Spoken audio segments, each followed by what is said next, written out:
Hello everyone. Welcome to this edition of Dishing Out Flavor. Today I'm going to be making some chocolate chip cookies. And here I started with my low-carb flour blend number 2. And these are the ingredients that I used.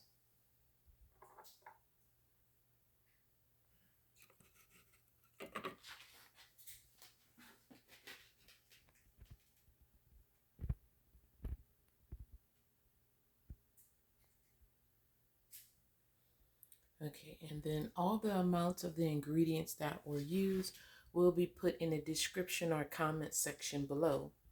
And then this is everything mixed up here. And what I'm getting ready to do is roll this up in parchment, and I'm going to refrigerate it for about like 30 minutes to an hour.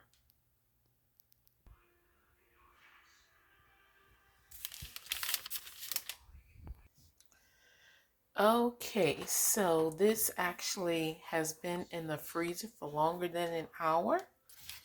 And I'm just going to go ahead and unwrap it.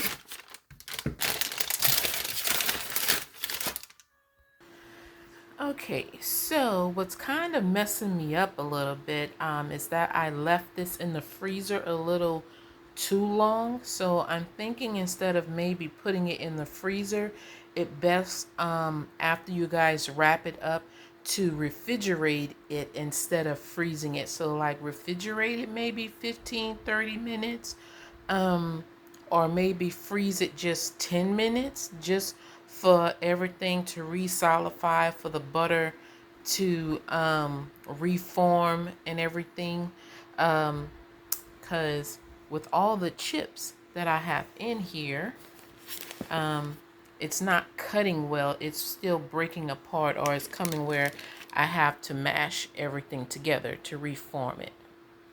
Anyway, let me get back to it.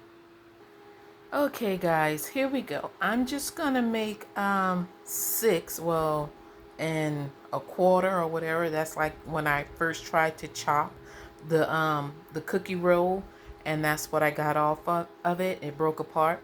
But anyway, my goal is to bring you the most flavorful low carb dishes ever.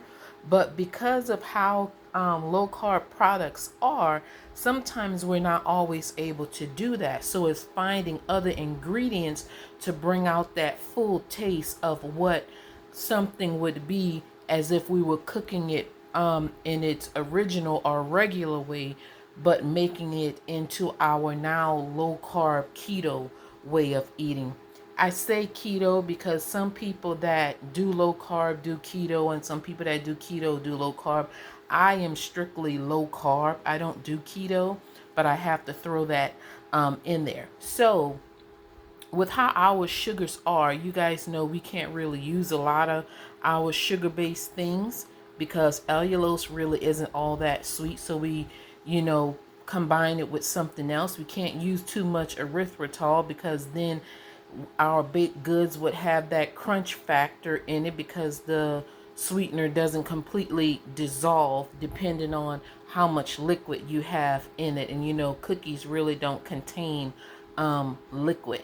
So anyway, the whole factor or basis of this cookie is to make it as close to what Toll House cookies would be, full of chips and just very delicious, where you taste the butter and the brown sugar. So in order to do that, I use brown sugar extract. And guys, when you guys do this to your cookies, you'll really tell the difference, and that I've actually nailed this taste in the cookie along with the other ingredient that's in here as well. Okay, let me get these into the oven. Okay, everyone, the cookies have baked. They're out. They're cooled. Um, the only thing that I can say that's not to my liking is that they're not that crisp type cookie.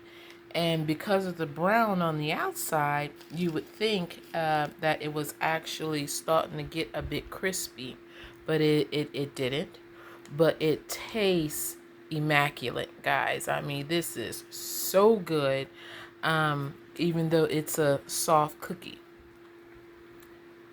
And see, look at the inside of that. That baked up very cookie-like.